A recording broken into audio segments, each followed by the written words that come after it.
This is Tyrese Haliburton, and you're listening to Setting the Pace. Pacer Nation, what is going on? Welcome back to another episode of Setting the Pace here with Mike Facci. I am joined by former beat writer for the Indiana Pacers. You can catch his work with the Indianapolis Business Journal. It is none other than Mark Montieth. Mark, how are you?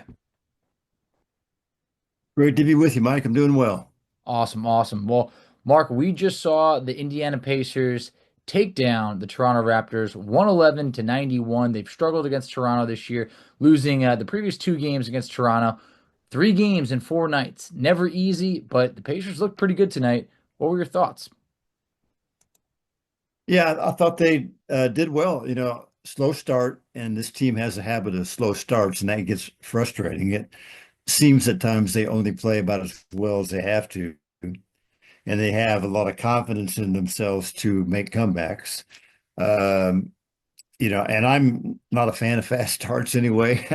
I guess I've kind of become known for that. My theorem about you get an early double figure lead, you're probably going to lose it, and you may wind up losing the game anyway. So those things don't bother me much, but it does sometimes get frustrating, to come out the way they do and just give up layups, throw the ball away, a lot of turnovers in the first quarter. But I never felt they're going to lose the game. Toronto isn't that good and they're missing bodies. So I felt the Pacers kind of knew all along they could win the game when they turned it on. And they did it with 3-point shooting. I mean, they shot it so well that that covered up a lot of their faults. So all in all, it's all you could ask for. They had a home stand. Uh, they won them all except for Monday night. Frankly, Denver's a better team than they are, and they were on a back-to-back. So you can forgive that when they could have played better, Yeah, certainly. definitely. But, I wasn't surprised by the loss. So seems to me, Mike, that they're pretty much on pace to be just like last year, their record. And if they are healthy going into the playoffs, they'll be competitive. I brought that up a couple weeks ago, how because during the All-Star break, there were some fans that were still disappointed, maybe by some of the games just before the break. But actually, dating back to last year, this Pacers team had a better record than last year's Pacer team going into the All-Star break. So there is a lot to be happy about. I agree with you. They could have played better against Denver, but on a back-to-back against a really good team, it's tough. Denver was much more physical with them. We saw Indiana. I got a little bit worried because we talked about that first quarter. Toronto had 18 points in the paint in the first quarter, 18 to 4 advantage. And I just felt like, Indiana, they had, I think it was, 9 turnovers in the first quarter. It was a sluggish Yeah. start. But the one thing that did work well for Indiana was the start that Tyrese Haliburton had going on. He had 12 points on 4 or 5 shooting from three. And it felt like when Tyrese gets it going early, it tends to carry over. In the game against Denver, he didn't really have it going early, only had about 3 shots at halftime. For him to put up 5 shots in the first quarter, sees the ball going early, it made a big difference for him. Yeah. I'm not generally a fan of point guards getting up a lot of shots. I mean, to me, a shooting point guard is kind of like a running quarterback in football. I It's hear you. not really what your primary task is, but it does seem obvious for the Pacers. Tyrese needs to be looking for a shot. Um, and he'll always give up the ball and he'll find open teammates, but he does need to be assertive offensively. I would never mind seeing him score 10 points and get 12 assists and that kind of thing. I covered the Pacers when Mark Jackson was the point guard, and he was a pass first Mhm. point guard. Could score, but never looked to do it too much, was not nearly the threat that Tyrese Haliburton is. So I guess maybe I'm old fashioned in my thinking to a degree, but it does work for the Pacers. I was running some numbers after the game. In the 4 games since the All-Star break, Tyrese is averaging almost 26 points a game, I love it. shooting 63% from the field and 54% from the three-point line. You can't knock that. You really can't. And although we wish, and I know you were talking about how some old school basketball, maybe like a John Stockton could be putting up 14, 15 points, but he could have 15 assists, and that's winning basketball. This team needs Halliburton to be around 20 points. They're now Mhm. 19 and 2 when he scores 20 or more. And that's a pretty good sign to see that it's like, hey, how do we get this guy to 20 points? On the year, he averages about 18. So it's so weird that the record below 20 is so much worse when the guy averages just below 20. But we saw early on, he got off to a good start and it carried over. One thing I want to say, though, is that a lot of his shots are coming from 3-point land. If they're going in, okay. But we see he's really good when he does drive to the rim. Is there anything that we think that maybe he's being a little too reliant on his 3-point shot, or is that just nitpicking because he did have a great game? Yeah, no, I think you're right. No, I think he does. He could hit mid-range shots and he can get to the basket for layups, and that's how you draw fouls, and that's always a good thing. So I think that he does need to be careful. Now, when he has it going, you can't knock it. And tonight he certainly had it going. But, you know, one thing I don't like about him, though, is he does the heat checks. Yes, he does. And, when you hit three in a row, you can't argue too much about taking another. But tonight, he took that one in transition Mhm. after he'd hit a few.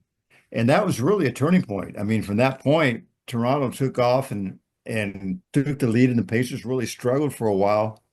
Maybe partly coincidental, but I'm just never been a fan of heat checks. No matter how hot you have been, a bad shot is a bad shot, and you never know what the impact might be long range. You lose a game by 1 or 2 points, a bad shot you took in the first quarter could be a factor. So I will never be a fan of heat checks, but so many players do it. I mean, if you're open, yeah, take it. But that one he took was in transition and he had players around him, just wasn't a good shot. But that I guess is nitpicking. You look at the game he had overall, you cannot file too many complaints over it. But I thought early in the year he just wasn't dialed in. I thought I don't know what it was, but I thought going into the season, it was good that he had not played much in the Olympics because that gave him a chip on his shoulder, and he talked about that on media day. Mhm. But he didn't play well to start. Then he had that scoreless game in Portland. There were some mysterious goings on with Haliburton that made you wonder what's going on that we're not seeing here. What's going on behind the scenes. But I think it was good for him not to be on the All-Star team. He Mhm. got some rest. That might have been a little humbling as well because he had been on it the previous 2 years. And since then, he's been great. So if he can carry on, this level of play the rest of the year, that bodes very well for the Pacers. No, it really does, because I'm looking at the last three times he's had less than 12 shots for the Pacers, they're all losses. So it, Hmm. it just feels like they're a better team when he does have it going and he's looking for a shot just a little bit more on the nights where against Portland, where you talked about against scoreless, he was 0 for 3 in that game. That's not enough shots for, your franchise guy. So I think that that's something where it was great to see him have the confidence going early on. Another guy that also had it going, from 3-point land, Myles Turner. 5 of 5 from three tonight. Just 8 shots, but he hit 6 of them. Turner ends up with 18 points. But most of all, what I'm happy about, it's the rebounding. 10 rebounds tonight against Toronto after only 2 rebounds against Denver. I mean, what did you like to see about Myles Turner tonight? Yeah, rebounding to me is really the key for him. He'll usually shoot okay from the three-point line, but he doesn't score around the basket unless it's an offensive rebound very well. And the Pacers are a poor rebounding team. I just looked 28th in the league in rebounding, 29th in offensive rebounds. They don't even try to get offensive rebounds so No. often. That's really maybe the most frustrating thing about them. They don't go after offensive rebounds, and they're the fourth best shooting team in the league based on field goal percentage, but they're 19th, I see, in field goal attempts. They're not taking advantage of their good shooters because they don't go after the ball to get second shots very often. If it comes right to them, yeah, but they don't go after it. Now, McConnell does, Mathurin does, Neesmith does, but the rest of them don't. Thomas Bryant, I guess he's good in that regard. So Turner needs to rebound because they're such a poor rebounding team, and he's their center. They're an undersized Mhm. team. Yep. So he really needs to always be focused on rebounding. And you don't see that many games where he gets double figure rebounds like he did No. tonight. So you got to love that. The more of that you get, the better. No, I definitely agree with that. So always just feel like Indiana's a much better team. Someone's got to dig up the stat of what the Pacers record is when Turner has a double double because I feel like those are the games they're always winning. Now this is TJ McConnell hurt his ankle a couple games ago, wasn't out there. I felt like that was a little bit that you could point to and say maybe this is why Indiana was really sloppy early on. I mean, this is another game, 19 turnovers for the Pacers. They had I don't know, 17 or 18 turnovers against Denver. You could see that McConnell is a guy that is typically, protecting the rock. He's pushing the pace a bit. The bench, pretty quiet performance for the bench tonight. It was about 26 points off the bench for the team. What did you notice maybe with no McConnell for the last two games? Yeah, they missed that. They miss there's this energy on the court, his spirit. It's the winning way he plays. He does not look for shots, although he'll get to the rim Yep, and get some up. does But great with that. he makes the offense click, and he makes that second unit click. I was a big advocate of putting Mathurin with the second unit and starting Nesmith. In fact, tweeted that right before they did it. And I think Mathurin pairs very well with McConnell uh, because he'll get more shots in that second unit. McConnell will get him the ball. And, unlike Haliburton, McConnell doesn't need to get up a lot of shots. Mhm. So that kind of brings out the best of Mathurin. So they miss the way he plays. And I know he was on the bench tonight, but they miss him on the bench. I think he's like maybe their best assistant coach. He's Yep. always in someone's ear. He knows what to say to guys. He plays with a certain arrogance, likes to talk or look at fans or, say something to an opponent. I'm sure he's probably the most polite trash talker in the league, Yeah. but, he just brings a spirit to games that this team needs because this is a pretty laid back team. This team doesn't have a lot of alphas. Yeah, Um, I agree with that. um, to me, Mathurin is, Neesmith is, but Halliburton is not, and Turner is not. Siakam really is kind of. So McConnell to me brings some really vital aspects or elements that this team desperately needs. And if he's not playing, it's noticeable. Yeah, I definitely agree with that. I hope it's not anything too significant. He's been questionable the last few games. That's McConnell, that is. So I'm hoping that with a little bit more rest, he's able to be back out there. But you talked about being in favor of the Neesmith back into the starting lineup, Mathurin off the bench. I think it, in theory, should give Mathurin more of a focal point of being a go-to scorer off the bench. But the last few games, while he's definitely played, winning basketball, and you could see the effort on defense. Obviously, his shots are down. A little bit more quiet performances. He had 10 points tonight. 8 of them were by halftime, so just 2 points in the second half. 8 games, each of the two previous, 8 points in each of the two previous games. What have you thought about Mathurin off the bench now? He's been averaging about 21, 22 minutes sort of since they made that switch. Yeah, I like it long term. I think it makes the chemistry better, both in the starting unit and the second unit. When you start Mathurin, he occupies the ball. He's got a high usage rate, Mhm. and that's been the problem with him in the past. Why him being out there really hasn't led to as many wins as it should because of the usage rate. And when, Siakam obviously goes one-on-one a lot, has the ball a lot. When you have Mathurin out there as well, that really takes the ball out of Halliburton's hands. I think, Halliburton gets more shots when Mathurin is not out there. They play together some, I realize, but Mathurin not being in the starting unit is good for Halliburton being involved, just what we were talking about. So I just think it makes the chemistry better all the way around. I think Mathurin can kind of be the man of the second unit, the best scorer. The way Rick substitutes, of course, you always have starters and second unit guys mixed together, but I just think it works better for everybody to start Neesmith and bring Mathurin off the bench. Now, if Mathurin has it going, he can finish the Yep. game. Mhm. It's not about starting as much as it's about finish. He Agreed. has finished some games when he didn't start.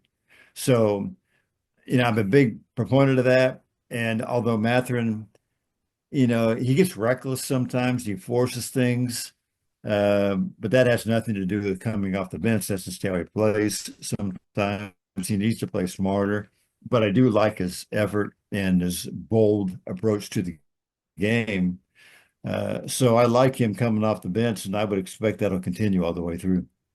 Yeah, I definitely don't think that there's a reason to make the switch at any point soon because the Pacers are winning games. They've won 4 or 5, lately, and I think the guy who was on the other end of the switch, Aaron Nesmith, has actually scored in double digits each of the last 4 games. He's playing good. He hustles every time. You know what you're going to get on defense. He's been rebounding, pretty decently. Yeah, obviously for being undersized. So I think that you can see that the chemistry is there in that starting lineup. It's the same starting lineup that the Pacers had a lot of success with. Went to the Eastern Conference Finals with last year. But one thing I want to highlight overall is just the team defense tonight. I felt like there was a lot of hustle. There was times where when Indiana really kind of busted this game open, it was the defense leading to offense. I mean, this was a game where they had 10 steals, they had 7 blocks. You looked at Tyrese Haliburton, who had 3 steals and 2 blocks himself. It felt like there was a lot of guys that were just contesting shots, and it was leading to easy baskets for the Pacers. This is a Pacers team now over the last 23 games or so has been a top 10 defense. Mark, I don't think any of us expected that for this year, and who knows where we'll No. finish out on the year.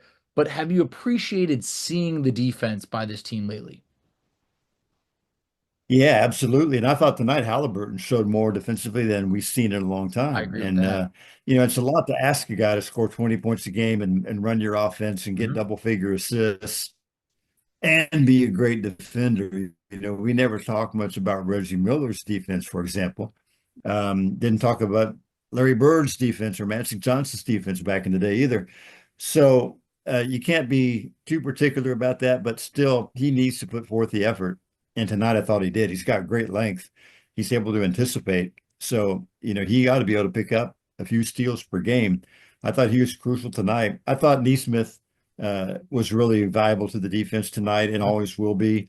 He makes the hustle plays. He gets the 50-50 balls Yep. that other guys don't get. Um, Mathurin, while he's a generally aggressive player, is not a great defender. He should be better, I think. So I think Nesmith really contributes there as well. Turner is a shot blocker. Um, and Nembhard is a good defender. Now, he hasn't been very good the last couple of games, but he's a good defender. Mhm. And uh, again, you got 2 or 3 guys in that unit there who are really solid defenders. As long as they stay focused on it, they'll be good enough defensively for them to take advantage of their offense. Yeah, I definitely think so. I think we have seen, Mathurin has stepped it up as a defender this year. I think he's come a long way. Still has a long ways to go.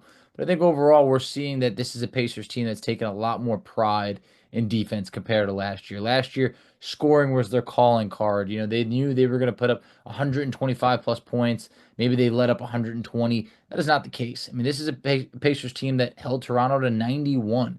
Last time around, guys like RJ Barrett absolutely killed the Pacers. RJ Barrett had a 39-point game against Indiana earlier this year, and he also had a 29-point game. Tonight, just 5 of 15 shooting for 16 points. Another guy, Jakob Poeltl. Jakob Poeltl in the past crushed the Pacers earlier this year. I mean, dominated them on the glass. Tonight, just 10 points, 5 rebounds. Last time around, Jakob Poeltl had 17 and 10, and the previous game he had 30 and 15. I think this is a Pacers team that responded to being able to tighten up on the defense against guys that previously had absolutely outplayed them. And then part of that is the timing of the game. Toronto played last night, right? Yep, they did. And that's hard to do. That's We saw what happened to Indiana. Didn't go yeah, well. yeah, that's a factor, I think. Yeah, And it definitely is. I'm sure they would say, not one of their better efforts of Mhm. the season. Um, I never have back-to-backs. A lot of times you see a team play really well in the second game of a back-to-back, but it certainly has to take a toll most of the time. And the Pacers certainly showed Monday the impact of a back-to-back, and Denver was coming off a bad loss to the Lakers. So the timing of a game often means a lot. I thought it did on Monday, worked against the Pacers, and it helped the Pacers tonight with Toronto, being on a back-to-back. And I don't know if they've been on a road trip for a while, but, they weren't very sharp, and the Pacers were, and that's the result you get. But timing is often a factor in these outcomes. No, it really is. But now we're also seeing like an Indiana team that we have 17 and 10 at home right now. They're playing really good basketball. It's still a tight race with, if they lose, you got Milwaukee that could jump you. You got Detroit who's playing really good basketball right now. They're on a roll. I mean, if you're Indiana, people still went into this game against Toronto a little bit skeptical because Indiana sometimes plays down to the competition when teams are without players. No Brandon Ingram tonight, no Scotty Barnes, but it looks like there's just a little bit of a difference with Indiana now. They handled business against the Clippers when there was no Kawhi Leonard, no Norman Powell. Do we think the Pacers might be turning the corner on these teams that they should beat, but typically had played down to? Well, I think so. I think, you're after the All-Star break now. That's not the midpoint of the season, of course, but it's a turning point. You can kind of see the light at the end of the tunnel at this point. And you're a playoff team, and you're fighting to hold on to home court advantage, that fourth seed. So, with all those factors, they should not play down to anyone. That could happen to you in November, December, at the end of a road trip or whatever. It could happen to you anytime. Mhm. But I think when you're in the position the Pacers are in, with all they have riding on it now, they should not overlook anybody. They should be looking forward to playing these weaker teams to add up another win. So from here on out, there's really no excuse for playing down to an opponent. I completely agree with that. I just think that this team just seems to be like, I don't know, I just feel like they found themselves. They're getting a little bit of like knowing who they are. In the beginning of the year, they had no identity. They were trying to Hmm. be a good offensive team that wasn't a good offensive team. They were trying to play defense, but they weren't doing a good job at it. Now they seem to be a balanced team. And this is kind of, I think, what the front office was looking for when they wanted a continuity to bring this roster back. So do you think maybe looking at things now, that Indiana maybe did make the right move, not looking to make any upgrades at the deadline when it could have perhaps shaken up what they have? None of the, 2-for-1 type of deals to consolidate. They kept this roster knowing just how deep they are. Yeah, I was fine with it. There's nothing wrong with the roster they have. I mean, you can't say it's a championship roster, No. but it's a roster that can continue to grow as these players mature.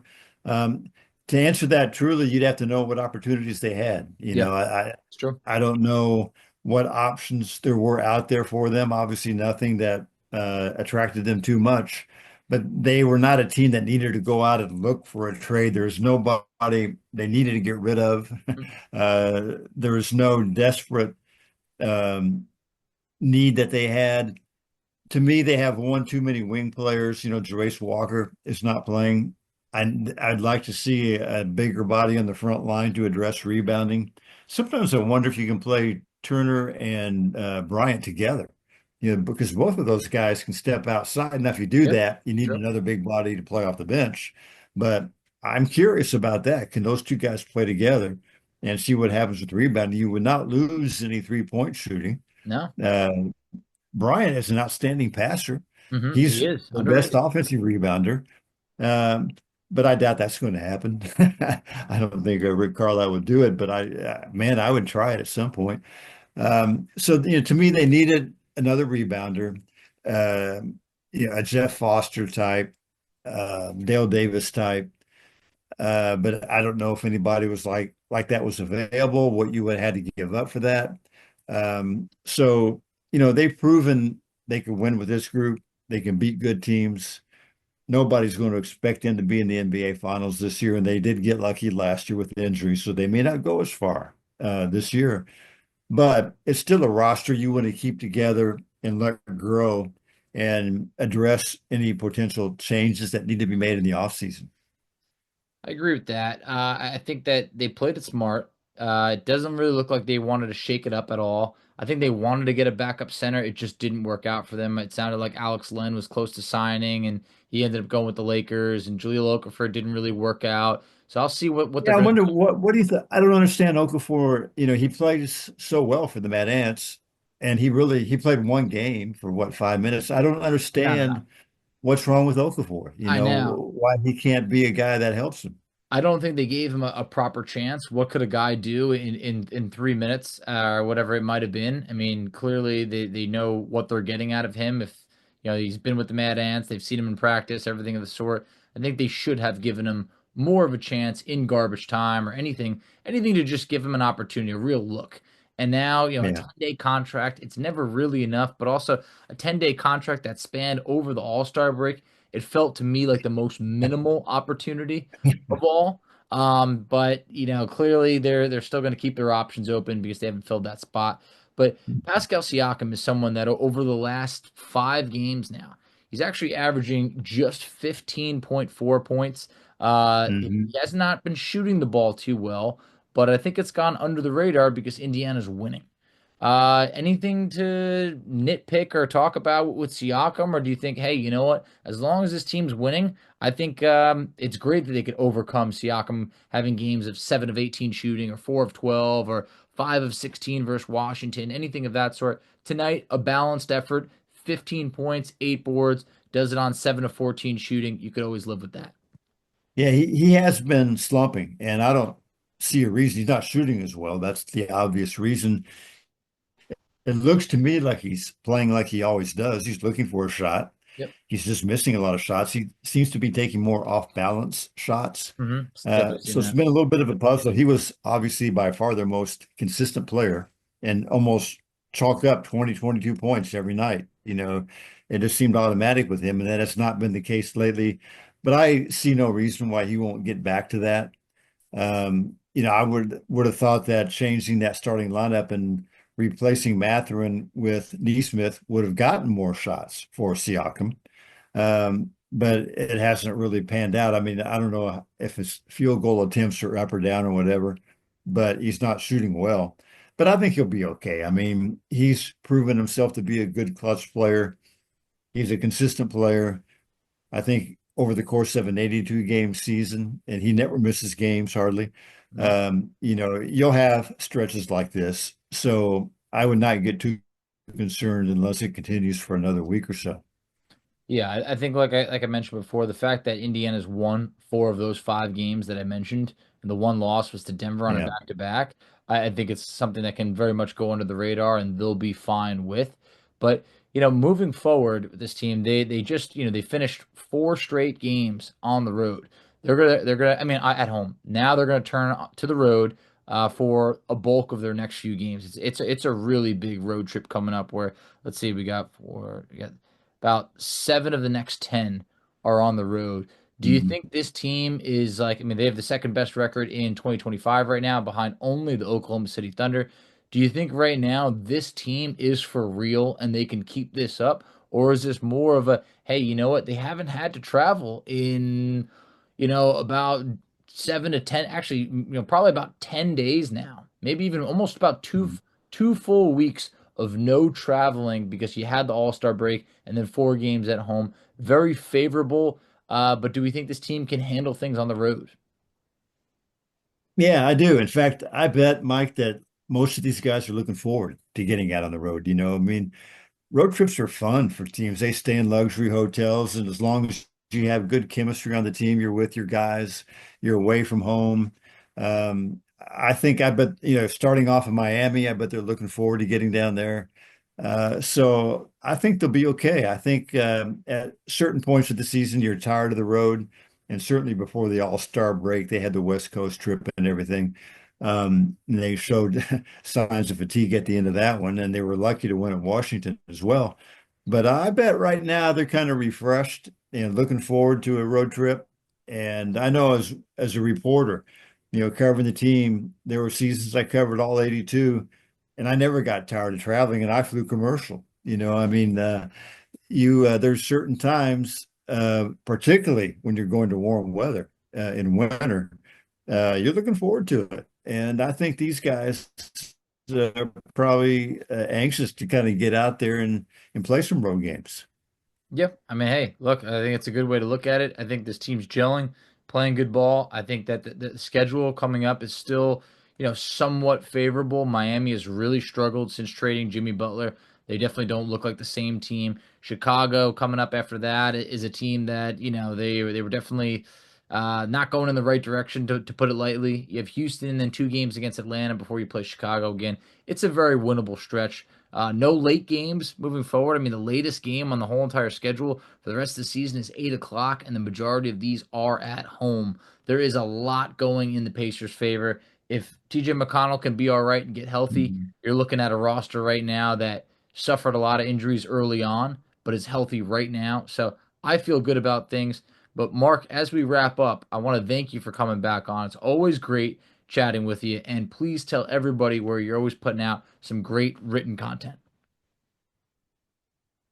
Yeah, I write for the Indianapolis Business Journal. It's a sports article, not a business article. They run a sports feature in the back of every issue, and I'm in there every other week. And still working on book projects. My big project now is a follow-up to my book Reborn, which covered the first 2 seasons of the Pacer franchise in the ABA. Now I'm going to focus on their championship seasons in the ABA and really get into the personal stories people like George McGinnis and Billy Keller and Rick Mount and others. That's a long-term project. I've done a ton of research and not a lot of writing, but that's kind of what's going to occupy my free time going forward for quite a while. But there's always something to write about and always something that's of interest to me. So I'll just try to keep going. Hey, I'm looking forward to that one. We'll have to check it out. Mark, thanks a lot for coming back on. We look forward to the next time.